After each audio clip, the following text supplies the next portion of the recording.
मनसा गांव में एक लोहार रामगोपाल रहता था। उसका एक भरा पूरा परिवार था, जिसका लालन पालन करने के लिए उसे कई बार दिन रात काम करना पड़ता था। रोज की तरह आज भी काम पर जाने से पहले रामगोपाल ने अपना खाने का डिब्बा बांधने के लिए अपनी पत्नी से कहा। पत्नी जब डिब्बा लेकर आई तो रामगोपाल ने कहा, मुझे आज आने में देर हो जाएगी, शायद मैं रात को ही आऊं। इतना कहकर रामगोपाल अपने काम पर निकल गया।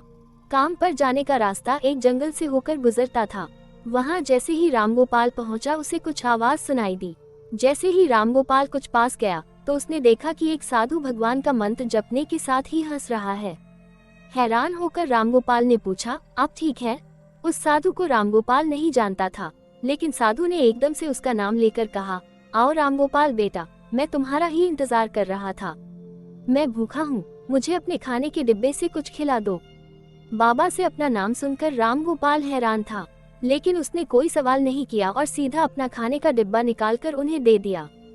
देखते ही देखते बाबा ने रामगोपाल का सारा खाना खा लिया।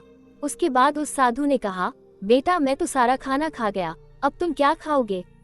मुझे माफ करना। रामगोपाल ने कहा, कोई बात नहीं बाबा, मैं काम के लिए बाजार जा रहा हूँ, तो मैं वही कुछ खा लूंगा। ये सुनकर उस साधु ने रामगोपाल को खूब आशीर्वाद दिया और भेंट के तौर पर एक हथौड़ा दे दिया। रामगोपाल ने कहा, आपका आशीर्वाद काफी है, मैं इस हथौड़े का क्या करूंगा? इसे आप ही रखिए। साधु ने जवाब देते हुए कहा, बेटा यह मामूली हथौड़ा नहीं है, ये जादुई हथौड़ा है जो मेरे गुरु ने मुझे दिया था और अब मैं तुझे दे रहा हूँ, क्योंकि तुम्हारा दिल साफ है। इसका इस्तेमाल अच्छे कामों के लिए ही करना और किसी दूसरे के हाथ में इसे कभी मत देना। इतना कहकर वो बाबा वहाँ से अदृश्य हो गए। रामगोपाल अपने हाथों में हथौड़ा लेकर बाजार काम करने के लिए चला गया। औजार बनाने से पहले उसके दिमाग में आया कि आज इसी हथौड़े से लोहा पीटता हूँ। जैसे ही उसने लोहे पर हथौड़े से चोट मारी वो सीधा औजार बन गया। दूसरी चोट में लोहे के बर्तन बन गए। रामगोपाल समझ गया कि यह सही में जादुई हथौड़ा है। वो जो बनाने की सोच के साथ लोहे पर चोट मारता, लोहा सीधा वही बन जाता। जादुई हथौड़े की वजह से रामगोपाल का काम जल्दी खत्म हो गया और वो अपने साथ ही उस जादुई हथौड़े को घर ले गया। इसी तरह रोज रामगोपाल उस हथौड़े से जल्दी काम खत्म कर लेता और कई बार ज्यादा बर्तन बनाकर उन्हें गांव के लोगों को भी बेच देता था। धीरे धीरे उसके घर के हालात पहले से कुछ ठीक होने लगे। एक दिन गांव का मुखिया उसके घर आया और बोला, हम गांव वालों को शहर जाने में बहुत ज्यादा समय लगता है, क्या तुम अपने हथौड़े से गांव और शहर के बीच आने वाला एक पहाड़ तोड़ने में मदद करोगे?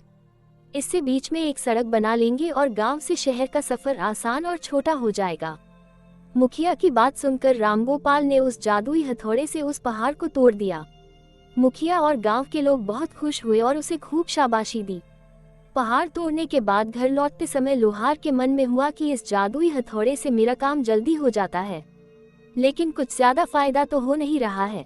इसी सोच में डूबे हुए लोहार घर जाने की जगह दुखी होकर जंगल की तरफ चला गया। उस जंगल में वही साधु बाबा लोहार को दोबारा दिखा। लोहार ने उन्हें अपने मन की सारी बातें बता दी। साधु ने कहा, इसका उपयोग सिर्फ औजार और बर्तन बनाने व पहाड़ तोड़ने तक सीमित नहीं है, इससे तुम अपने मन का कुछ भी बना सकते हो और किसी भी कठिन चीज को आसानी से तोड़ सकते हो। रामगोपाल ने अच्छे से साधु बाबा से उस जादुई हथौड़े को इस्तेमाल करने का तरीका सीखा। उसके बाद रामगोपाल ने बहुत धन कमाया। आज रामगोपाल एक अमीर आदमी बन गया है।